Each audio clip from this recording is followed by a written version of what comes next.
Hey everyone, it's Lucky DiCarlo, and today, as you can tell from the title, we are going to be looking at the top 10 most famous or favorite Generation 1 glitches. Generation 1 is infamous for having an insane amount of glitches and some really insane ones that can really mess up your game. There are many glitches that a lot of people don't know about that will be covered in this video, so keep watching and see if you know all of them. I think that covers up all the intro stuff. Don't forget to like and subscribe because I'm planning on doing some more top 10s in the future. Let's get into it, starting with number 10. At number 10, I have a speedrunning glitch. I call it that because it's commonly used by speedrunners. This is a cheeky little glitch that can mess up your game before you even battle Brock. It's basically a walk through walls hack with some more features.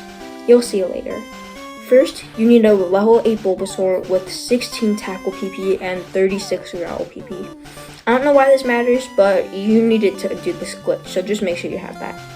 How it works is that when you get to the end of Pewter City, before getting your first gym badge, you click a directional button and press the select button.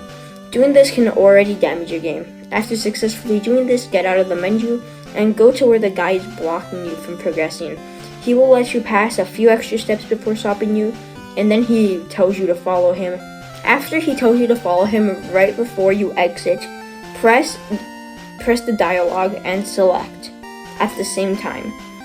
And then that will open up the menu again. So then save your game and restart your console.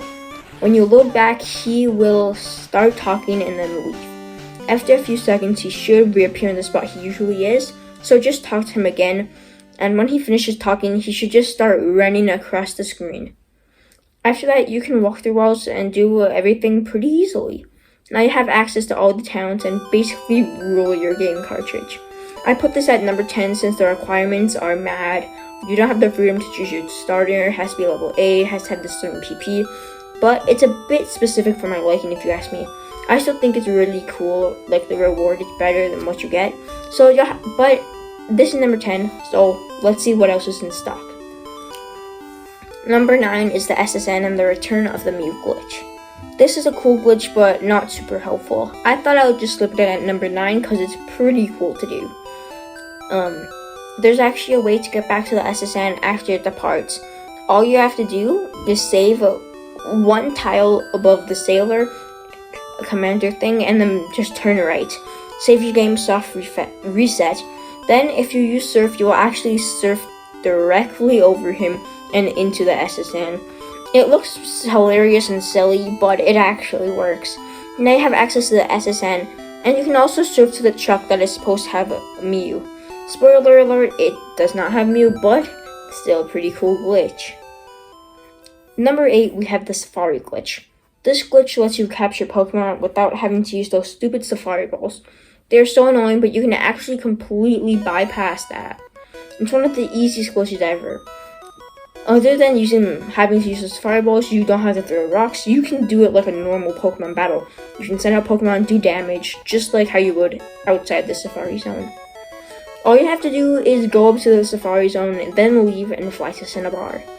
Go to the east coast of the island and surf up and down the coast. When you encounter a Pokemon, it will just be the Safari Zone Pokemon. You can actually do this on any route. The Safari one is the route that actually makes sense to do. And it will let you have all the features, you can do anything you want. Pretty cool glitch if you ask me. Number 7 also uses the Safari, but it's known as the spinning glitch. This glitch lets you spin forever. It may seem dumb, but it's pretty cool. And come on, these cool spin-offs off the hot tiles are pretty cool. All you have to do is go to the Safari Zone, and when you get in, leave immediately. Then go back in and soft reset. Then when you re-enter, leave the Safari Zone, and the guy will pretend you're entering the Safari Zone instead of leaving it, which is already pretty cool. When they ask you to leave the Safari Zone, say no, and you get an invisible step counter. Fly to Viridian City, and then to Giovanni's gym. Walk on those weird spinning tiles until eventually your step count runs out. When it does, you'll be spinning forever. Pretty cool, right? You can also use the bike and it will spin. And don't worry about the spinning shutting off because there's no way to shut it off.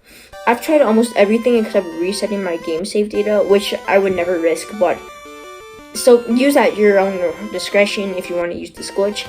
It is perpetual, so it will spin forever. For number 6 is one of my favorite glitches, that it is the NPC glitch.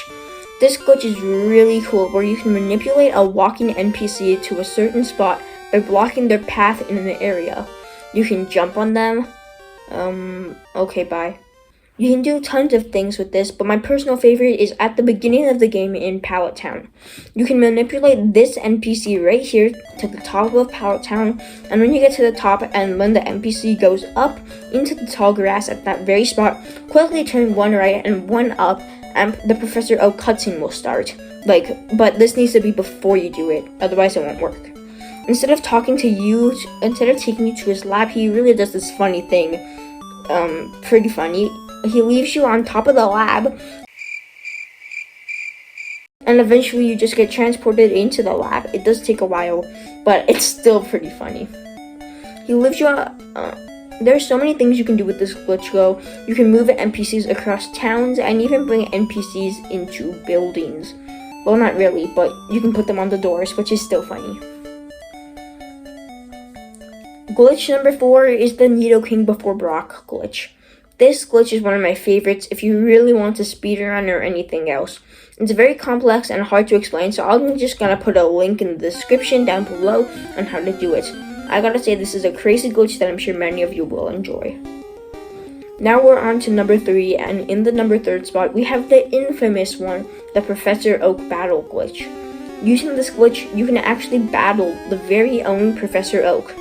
Many people believe that Professor Oak was supposed to be the champion of the Kanto region because he has the strongest team ever.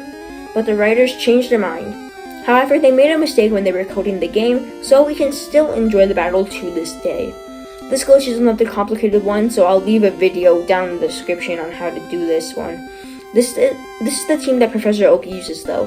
It's obviously the hardest team you will see in the Generation 1 games. While this fight is pretty easy with level 100 legendaries, it's still one of the coolest glitches in the book. Down to the top 2, number 2 is the mute glitch. Finally one I can explain. The mute glitch is a glitch that lets you encounter and possibly catch a mute before the second gym. The trick is easy. Get an Abra before you continue. Make sure that you haven't battled this camper right here. If you have, the glitch won't work, so if you really want Mew, I would just reset the game. Go to the area right before the patch of grass when you move downward. And so if you move downwards, he will battle you. So now I suggest saving your game because this can take a few tries. Once you're done saving, move downwards and press the select button at the exact same time, or start button, whatever opens up your menu. And doing this, it should open up your menu, but sometimes it's easy to mistime it. It's hard to time it properly, so that's why I suggest saving your game. Now, either use Fly or Teleport if you don't have the Fly HM, and use that Abra I told you about. That's why you need the Abra to get out of there. You might want to save right before this step since it may take multiple tries, as I've said, so make sure you save because I didn't and it got me in some trouble. Now you should be near the Pokemon Center, so walk to the next route and battle this guy who should have a Slowpoke. Make sure you intentionally lose to him and get transported back to the Pokemon Center. After you have waited up, go back up the Nugget Bridge, but on the bridge your game will randomly stop and start a random encounter. Only it will be Mew. You can catch it and just defeat it if you want to, but that is the Mew glitch. Pretty cool one if you ask me. Finally, what takes the number 1 spot is the item duplication trick glitch. This is great for right before Pokemon Center, and it's the most useful one out there. It's great for anything. If you're trying to catch them all, you can duplicate Master Balls, you can duplicate Rare Candies, you can duplicate Ultra Balls, you can duplicate Nuggets, unlimited cash, am I right? You can do unlimited anything, you just need one of the item. So what I do is if I want unlimited rare candies, I collect the rare candy, put it in my PC so I don't accidentally use it. This is best for getting rare candies and Master Balls, and you can do whatever you want.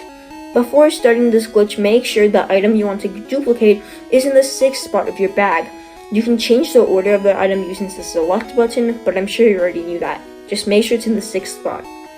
Then head to Viridian City and talk to the casting tutorial man.